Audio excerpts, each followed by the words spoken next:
Dear learners, welcome back to our channel learn English Venkat. మనం English మాట్లాడేటప్పుడు చిన్న చిన్న పదాలు ఎక్కువగా యూజ్ చేస్తూ ఉంటాం. వాటి మీద మనకి సరైన గ్రిప్ ఉన్నట్లయితే మన ఇంగ్లీష్ ఫ్లూయెంట్గా ఉంటుంది. అలాగే మనం చాలా ఇంగ్లీష్ కన్వీనియంట్గా మాట్లాడగలం. అటువంటి 20 వర్డ్స్ తీసుకుని ఎక్స్క్లూజివ్గా ఈ వీడియో లెసన్లో నేను మీకు ఎక్స్ప్లెయిన్ చేయడం జరుగుతుంది. ఫ్రెండ్స్, ఇప్పుడిప్పుడు ఇంగ్లీష్ నేర్చుకోవాలనుకుంటున్న వాళ్ళు ఖచ్చితంగా ఈ వీడియో చూడండి. అలాగే ఈ వీడియో పూర్తిగా చూసిన తర్వాత ఆ వర్డ్స్తో కొన్ని సెంటెన్స్ ఫ్రేమ్ చేసి నాకు పంపించండి. ఈ వీడియో లెసన్ నుంచి ఎక్స్క్లూజివ్గా ఒక రిడిల్ అనేది అడగడం జరుగుతుంది, అంటే పొడుపుగా అడగడం జరుగుతుంది. అలాగే ఎండ్ ఆఫ్ ది వీడియో లెసన్లో నేను దానికి ఆన్సర్ చెప్పడం జరుగుతుంది. మీరు జాగ్రత్తగా ఆ పొడుపు కథ విని దానికి ఆన్సర్ ట్రై చేయండి. అది కూడా ఎటువంటి నెట్ అది చూడకుండా, నెట్లో సెర్చ్ చేయకుండా. So right now I'm going to ask you a riddle. A room doesn't have any doors or any Windows. A room doesn't have any doors or any Windows. What is that? So, without wasting time, let's get into the video. Perhaps, బహుశా కాబోలు. She will perhaps come tomorrow. రేపు బహుశా రావచ్చు. అయితే ఇక్కడ perhaps ప్లేస్లో మనం maybe కూడా యూజ్ చేయొచ్చు అదే మీనింగ్తో. Maybe she will come tomorrow. రేపు ఆమె రావచ్చు బహుశా అని చెప్పి అలా వచ్చు. అలా మే కూడా మనం యూజ్ చేయొచ్చు. షీ మే కమ్ టుమారో అంటే రేపు ఆమె వచ్చే అవకాశం ఉందని చెప్పి దాని యొక్క meaning. Next, this evening, this afternoon అంటే ఈరోజు సాయంకాలం, ఈరోజు మధ్యాహ్నం. చాలామంది టుడే ఆఫ్టర్నూన్, టుడే ఈవినింగ్ అని చెప్తూ ఉంటారు. That is absolutely wrong. Example, I will be at the park this evening. ఈరోజు సాయంకాలం నేను పార్క్ దగ్గర ఉంటాను.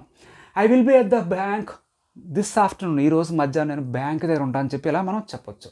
నెక్స్ట్, టుడే, ఈరోజు. Is it holiday today? ఈరోజు హాలిడేనా, ఈరోజు సెలవేనా అని చెప్పి ఇలా క్వశ్చన్ రూపంలో కూడా మనం అడుగుతూ ఉంటాం.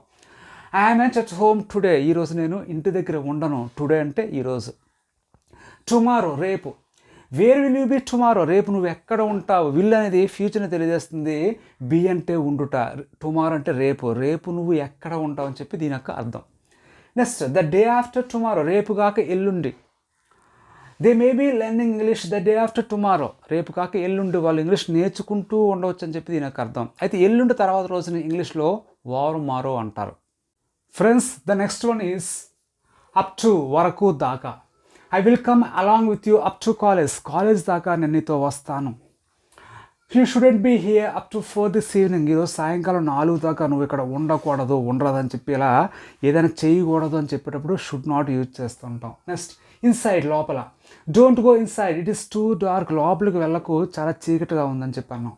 సీ ఇన్సైడ్, లోపలికి చూడు. లాస్ట్ నైట్ అంటే గత రాత్రి. Didn't you sleep well last night? గత రాత్రి నువ్వు సరిగ్గా నిద్రపోలేదా? ఎట్ ఫస్ట్ లేదా ఫస్ట్లీ, మొట్టమొదటగా అని చెప్పి దీనికి అర్థం. At first I have to have food. నేను మొట్టమొదట ఫుడ్ తినాలి. ఇక్కడ చూడండి, హ్యావ్ అంటే తినుట అని అర్థంలో మనం ఇక్కడ యూజ్ చేయడం జరిగింది. ఇక్కడ హ్యావ్ టు అంటే ఏదైనా ఒక పని చేయాలని చెప్పి అర్థంలో మనం యూజ్ చేయడం జరిగింది. నెక్స్ట్, లాస్ట్, గత, చివర. In the last lesson we learn tenses. గత లెసన్లో మనం టెన్సెస్ నేర్చుకున్నాం. I don't know what happened last. చివరగా ఏం జరిగిందో నాకు తెలియదని చెప్పి ఇలా మనం లాస్ట్ని యూజ్ చేయొచ్చు.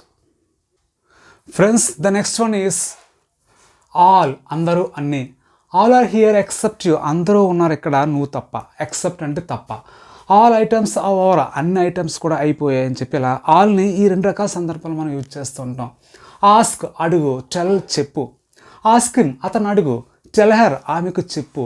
ఇక్కడ జాగ్రత్తగా అబ్జర్వ్ చేయండి ఆస్క్కి టెల్కి డిఫరెన్స్. సమ్, కొన్ని, కొంత.